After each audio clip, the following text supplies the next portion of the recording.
coordinate in engineering a real-world problem? Is it really important to study about polar coordinates? So in this video, we will answer that question. So hi, my name is Razel Mayberilla, and in this video, we will tackle about the relationship between Cartesian and polar coordinates, the concept of polar coordinates, and we will determine the formula for position, velocity, and acceleration in polar coordinates and also its application. So now, to proceed, let's discuss it. So, when we say velocity and acceleration, we usually use Cartesian coordinates. However, if the motion of a particle is in circular motion or is in circular path, it is more beneficial to use polar coordinates. And also polar coordinate is usually used in two-dimensional motion. So, to determine the relationship between Cartesian and polar coordinate, let's see with this diagram. So, if we have here a Cartesian plane, we have x and y axis. So, if we have a moving object in this direction, and in a given particular period of time, the object is in this position.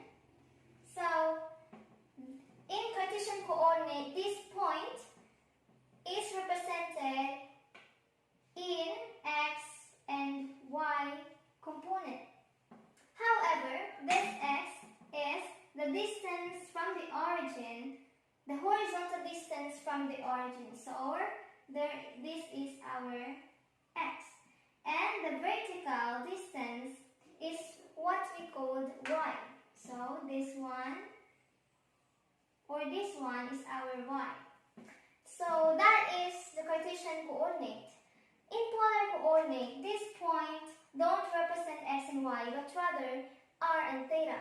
So, this is our origin, and this is the position of our object. So, if we connect these two, this will become our r, or radial distance. And then the theta is made by, so if this is our reference direction, the fixed reference direction, so we usually use x, positive axis, as a reference direction. So if from this one, the angle made to this one will be our theta. So this one is our theta. So this point in polar coordinate represents or be presented in r and theta coordinate. So this is the difference between Cartesian and polar coordinates. In Cartesian coordinate, it uses x and y. In polar, it uses r and theta. So through this diagram, we could also obtain the relationship of x, y, r, and theta. So from this diagram, we have here the right triangle. So we will redraw it. And then we will get the formula for the x and y.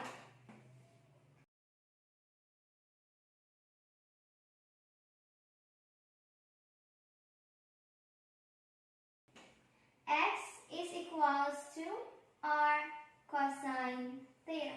However, to get the value of y, since y is in the opposite direction of the given angle theta, so we will use the sine is equals to opposite over hypotenuse.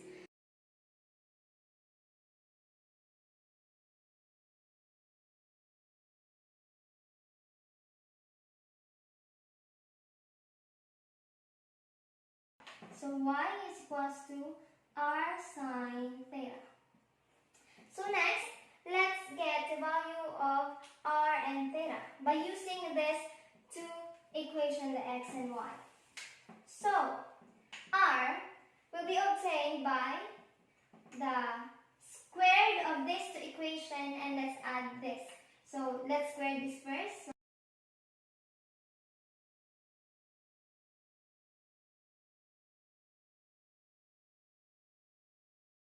So let's add, if we add this one,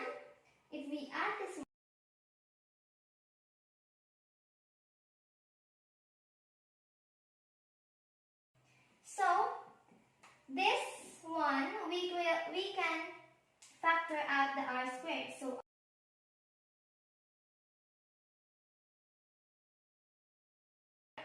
and let's just copy this x squared plus y squared. So as we know that cosine squared theta plus sine squared theta is equals to 1, then we can say that this one is equals to 1. So x squared plus y squared is equals to r squared times 1. So now we have the formula for r. So r squared is equals to x squared plus y squared.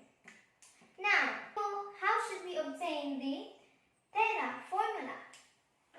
So by these two equations also, we could obtain the theta formula.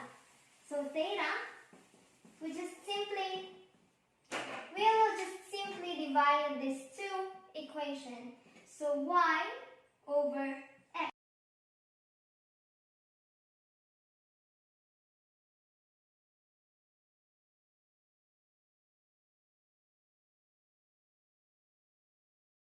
Theta is equals to the inverse tangent of y over x. So this one is not x over y, so it is y over x rather. So now we have the value for the theta. So theta is equals to.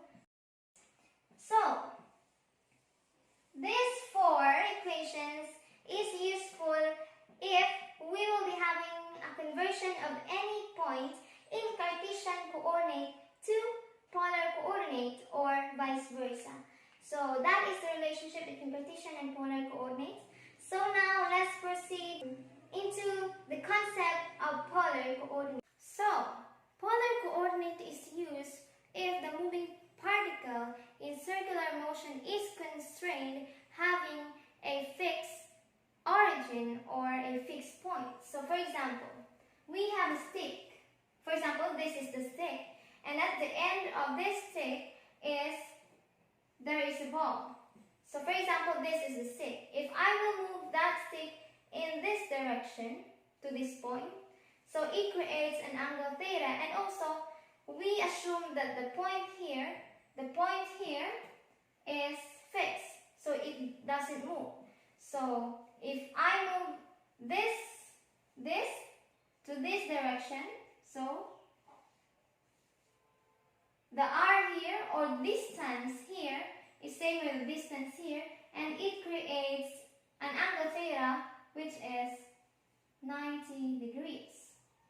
So that is how we use polar coordinates in a particle that is constrained. So polar coordinate is also used in this situation. For example, we have a particle in circular motion, and in the particular given of time, the particle is in this position, and this is the radar. For example, this particle is an airplane, and this fixed point is the radar. So there is a distance made from the fixed position of the radar to the position of the moving particle, which is the plane in this direction. So this one is our r, and from this x-axis, or this, for example, this is the surface, so it creates angle theta to this one. So this is our angle theta. This r is also called radial distance, and this theta is also called angular displacement.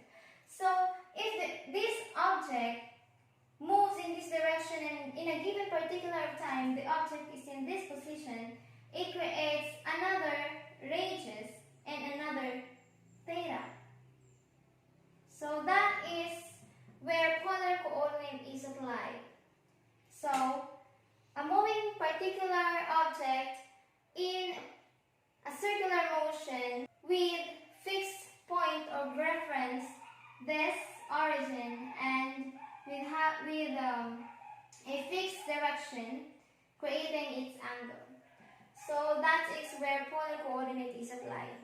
So let's proceed to the very exciting part of this discussion. So we will determine the relationship between these four unit vectors, and we will we can get two important equations that is useful in getting the position, velocity, and acceleration in polar coordinates. So let's start.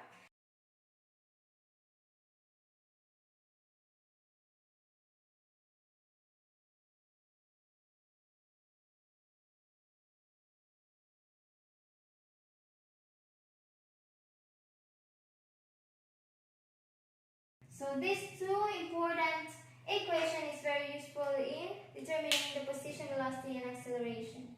So now let's proceed to the position. So the position of in polar coordinates is, it is given that the position, or in this symbol represent the position in polar coordinate, is equals to r radial distance times the r hat. So since we have the value of r hat, we can substitute it. So since this r cosine theta is also equal to y, to x rather. So and this r sine theta is also equal to y. So this will become x plus y. So r is equals to x plus y. So this is for Cartesian coordinate. And this is the position for the polar coordinate.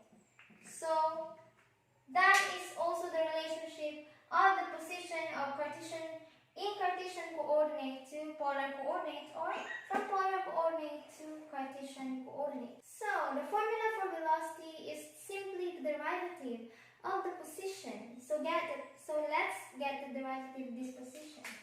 So velocity is equal to the derivative of r and r hat over dt.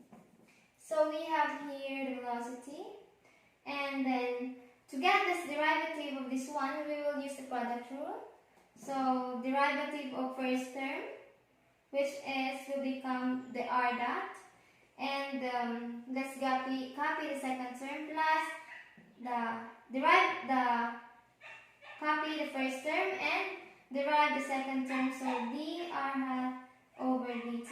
So the derivative of dr hat over dt equals theta dot times theta hat. So this is the derivative of our r hat. So we can put this to have the value of velocity, which is r dot r hat plus r theta dot theta hat. So this is the formula for our velocity. So now let's proceed to the acceleration. So the acceleration is simply the derivative of the velocity. So acceleration is equals to dv over dt.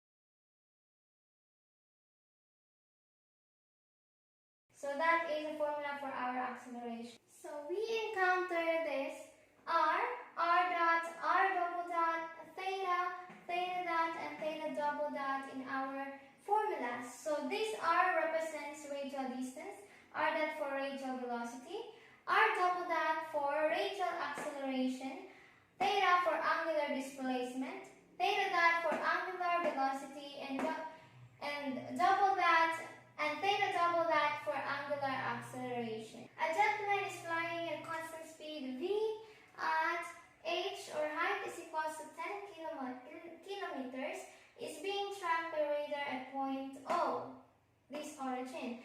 If theta is decreasing at a rate of 0.02 radians over second when theta is 60 degrees, what is the r double dot and the v, or the velocity?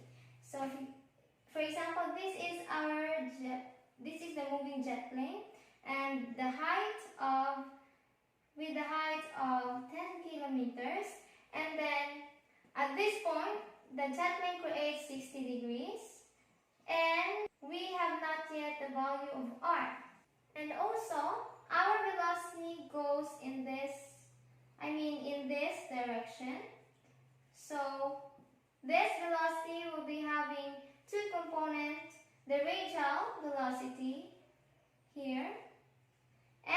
tangential velocity here. So v theta. So since this is also 60 degrees, we can say that VR, so this VR, so VR is equal to V cosine 60. Cosine 60. And also in this triangle, we have, for example, since this is perpendicular, so this is 30 degrees. And this one, since this is 90, so since a triangle is equals to 180 degrees, so this is 60 degrees also. So if we use this one, so this is our theta. Since this is line BO, so V theta is equals to V sine 60. However, since this one is to downward, so this one is negative velocity. So since we know that this V theta is also equal to R times R dot, so this negative V sine 60 is also equal to R theta dot. So since we have obtained the value of R here, so 0.231 kilometer per second.